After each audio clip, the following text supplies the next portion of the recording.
नमस्कार बच्चों, मैं पूनम रलन आज आपको अनुच्छेद लेखन के विषय में बताने जा रही हूँ। बच्चों, क्या आप जानते हैं अनुच्छेद लेखन क्या होता है? चलिए आज मैं आपको बताती हूँ कि अनुच्छेद लेखन क्या होता है और उसके लिए किन किन बातों का ध्यान रखना होता है। बच्चों, अनुच्छेद इंग्लिश के पैराग्राफ का हिंदी अनुवाद है। आपस में एक दूसरे से संबंधित वाक्यों का एक ऐसा समूह जिसमें किसी बड़े विषय के एक भाग या उपभाग का वर्णन किया जाता है, उसे अनुच्छेद कहते हैं। बच्चों, अनुच्छेद लेखन में हमें अपने मन के भावों और विचारों को प्रकट करना होता है। हमें इसमें रट्टे लगाने की आवश्यकता नहीं पड़ती है। किसी भी विषय पर जो हमारे मन के भाव होते हैं, हमें उनको ही कागज के ऊपर उतारना होता है। अतः हम कह सकते हैं, हम अपने मन के भावों और विचारों को अनेक प्रकार से प्रकट करते हैं, जैसे कभी विस्तार से, कभी संक्षेप में, कभी हाँ, हूँ, न, नहीं आदि कहकर तथा कभी सिर अथवा हाथ आदि हिलाकर। परंतु जब हम अनुच्छेद लिखते हैं तब हमें बहुत सारी बातों का ध्यान रखना पड़ता है। बच्चों, बोलते समय तो हम बोलकर अपने मन के भावों को प्रकट कर देते हैं। वाणी का उतार चढ़ाव, रुकना, ये सब हमारे मन के भावों को प्रकट कर देता है। परंतु लिखते समय हमें कुछ विशेष बातों का ध्यान रखना पड़ता है।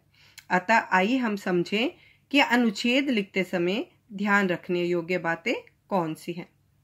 सबसे पहले अनुच्छेद अधिक से अधिक 100 शब्दों का होना चाहिए। वाक्य छोटे छोटे और एक दूसरे से जुड़े हों। यानी अगर हम जिस भी विषय पर हमने एक बात लिखी है तो अगली बात भी उसी से ही संबंधित होनी चाहिए। भाषा सरल किंतु प्रभावशाली हो। आप जो भी लिखें वह भाषा आसानी से समझ आने वाली परंतु प्रभावशाली होनी चाहिए। इसमें आप मुहावरों का प्रयोग कर सकते हैं या कहीं पर्यायवाची शब्दों का प्रयोग कर कर अपनी बात को प्रभावशाली ढंग से प्रस्तुत कर सकते हैं। अनुच्छेद में भूमिका तथा उपसंहार की आवश्यकता नहीं होती। अनुच्छेद केवल एक पैराग्राफ का ही होता है। सिर्फ एक ही अनुच्छेद हमने लिखना होता है, इसलिए हम इसमें भूमिका या फिर उपसंहार की आवश्यकता नहीं डालते। यदि हम अनुच्छेद के आरंभ में अनुच्छेद से संबंधित सूक्ति, उदाहरण या कविता की पंक्ति लिख दें तो अनुच्छेद प्रभावशाली बन जाता है। यदि हम कविता की किन्हीं लाइनों से या फिर हम कोई और उदाहरण देते हुए या कोई ऋषि मुनि या कबीरदास या तुलसीदास आदि की कोई सूक्ति लिख देते हैं तो उससे हमारी बात जो है वो बहुत ही महत्वपूर्ण हो जाती है और अपना बहुत अच्छा प्रभाव छोड़ती है। आइए अब मैं अपनी बात को एक उदाहरण देते हुए स्पष्ट करती हूँ। यहाँ पर मैंने उदाहरण लिया है वायु प्रदूषण। वायु प्रदूषण पर अनुच्छेद लिखते समय हमें दो बातों का विशेष ध्यान रखना है।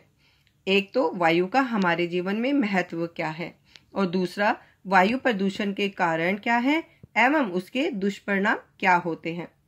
अब हम बहुत ही प्रभावशाली भाषा में अपना अनुच्छेद लिखना शुरू करेंगे। वायु प्राणियों का जीवन है। मानव तथा अन्य जीव जंतुओं के लिए इस प्राण वायु का शुद्ध रूप से मिलना नितांत आवश्यक है। इसके बिना उसका जीवित रहना कठिन है।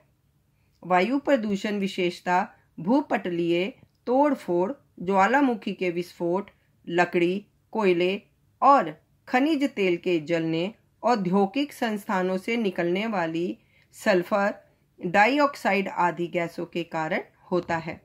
ये गैसें वर्षा जल में मिलकर गंधक का तेजाब बनाती हैं और जीवों को हानि पहुंचाती हैं। वायु प्रदूषण कुहरे और धुएं से भी होता है। कुछ प्रदूषण एल्युमिनियम के कारखानों में उत्पन्न क्लोराइडों से भी होता है। इन सब प्रदूषणों से एलर्जी उत्पन्न होती है। जो एक भयानक रोग है। वायु को प्रदूषण से मुक्त रखना हर व्यक्ति का कर्तव्य है।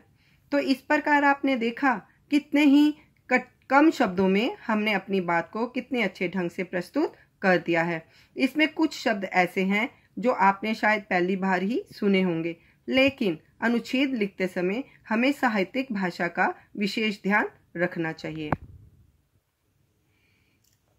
मुझे आशा है बच्चों कि अब आपको अनुच्छेद लेखन आ गया होगा। आप अच्छे से समझ गए होंगे कि अनुच्छेद लेखन क्या होता है और उसे लिखते समय किन किन विशेष बातों का हमें ध्यान रखना होता है। तो आज मुझे इजाजत दीजिए, अगली कक्षा में फिर आपसे भेंट होगी। धन्यवाद।